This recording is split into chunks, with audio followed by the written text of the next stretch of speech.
ഇത് കണ്ടപ്പോൾ തന്നെ കാര്യം പിടികിട്ടിയിട്ടുണ്ടാവും. നമ്മൾ ചെറിയൊരു വലിയ മേക്ക് ഓവർ നടത്താൻ പോവാ. റീസെന്റ് ആയിട്ട് വീഡിയോ എടുക്കുന്ന ഏരിയയിൽ ചെറിയൊരു ഡെസ്ക് സെറ്റപ്പ് ചെയ്യാം. ഈ ഒരു പെഗ് ബോർഡിന് വേണ്ടിയിട്ടായിരുന്നു ഞാൻ ഏറ്റവും എക്സൈറ്റഡ് ആയിട്ടിരുന്നത്. ഈ പെഗ് ബോർഡ് വാങ്ങിച്ചിട്ടുള്ളത് സിസോന്നാണ്. അവർക്ക് കേരളത്തിലും ബാംഗ്ലൂരൊക്കെ ആയിട്ട് 6 ഓഫ്ലൈൻ ഷോപ്സ് വരുന്നുണ്ട്. ഇപ്പൊ റീസെന്റ് ആയിട്ട് വെബ്സൈറ്റും സ്റ്റാർട്ട് ചെയ്തിട്ടുണ്ട്. ഇതിന്റെ ലിങ്ക് ഞാൻ എന്തായാലും കമ്മ്യൂണിറ്റിയിൽ പോസ്റ്റ് ചെയ്യാം, വേണ്ടവർ ചെക്ക് ചെയ്ത് നോക്കുക. പിൻട്രസ്റ്റിൽ ഏത് ഡെസ്ക് നോക്കിയാലും അതിന്റെ സൈഡിലായിട്ട് ഈ ഒരു പെഗ് ബോർഡ് എന്തായാലും ഉണ്ടാവും. അതൊക്കെ കാണുമ്പോൾ ഞാൻ ഒരിക്കലും എന്റെ ഒരു ഡെസ്കിൽ ഇങ്ങനെ ഒരു സെറ്റപ്പ് വരുന്നു വിചാരിച്ചിട്ടേ ഇല്ല. നമ്മുടെ ചാനലിൽ തന്നെ മുന്നേ ഡെസ്ക് മേക്ക് ഓവറും റൂം മേക്ക് ഓവറും ഒക്കെ ചെയ്തിട്ടുണ്ട്. പക്ഷെ ഇത്രയും എൻജോയ് ചെയ്തിട്ട് ഞാൻ ഒരു സംഭവവും ഡെക്കറേറ്റ് ചെയ്തിട്ടില്ല. ഇത് സെറ്റ് ചെയ്യാനാണെങ്കിലും ഭയങ്കര ഈസിയാണ്. അതിന്റെ മാനുവൽ കാര്യങ്ങളൊക്കെ അവർ തന്നെ പ്രൊവൈഡ് ചെയ്തിട്ടുണ്ട്. ഇനിയിപ്പോ എന്റെ കയ്യിലുള്ള എന്തൊക്കെ സാധനം എവിടെയൊക്കെ വെക്കണം എന്നായിരുന്നു കൺഫ്യൂഷൻ. അങ്ങനെ നോക്കി നോക്കി അവിടെ എവിടെയൊക്കെ ആയിട്ട് കുറച്ച് സാധനങ്ങളൊക്കെ വെച്ച് ഡെക്കറേറ്റ് ചെയ്തു. ഓരോന്ന് വെച്ച് വരുമ്പോൾ ഇതിന്റെ ഭംഗി കൂടിക്കൂടി വരികയായിരുന്നു. അതിപ്പോ ഞാൻ എടുത്തു പറയണമെന്നില്ല, നിങ്ങൾക്ക് കാണുമ്പോൾ തന്നെ മനസ്സിലാവുന്നുണ്ടല്ലോ. പിൻട്രസ്റ്റിൽ ഇൻസ്പോ നോക്കുമ്പോൾ പലരും പല രീതിയിൽ ഡെക്കറേറ്റ് ചെയ്തിട്ടുണ്ട്. കുറേ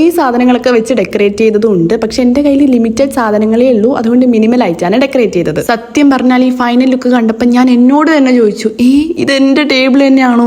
ബൈ ഒരു വൈറ്റ് ടേബിളും കൂടെ വാങ്ങിച്ചിട്ടുണ്ട്. ഞാൻ എന്തായാലും ഫുൾ വീഡിയോ 2 ദിവസത്തിനുള്ളിൽ അപ്ലോഡ് ചെയ്യാം. ഓൾസോ നമുക്കിപ്പോൾ 52K+ സബ്സ്ക്രൈബേഴ്സ് ആയിട്ടുണ്ട്. Thank you so much. ആ സന്തോഷത്തിന് ഞാൻ എനിക്ക് തന്നെ കൊടുത്തിട്ടുള്ള ഒരു കുഞ്ഞു ഗിഫ്റ്റ് ആണ് ഈ ഒരു area. Once again thank you so much guys.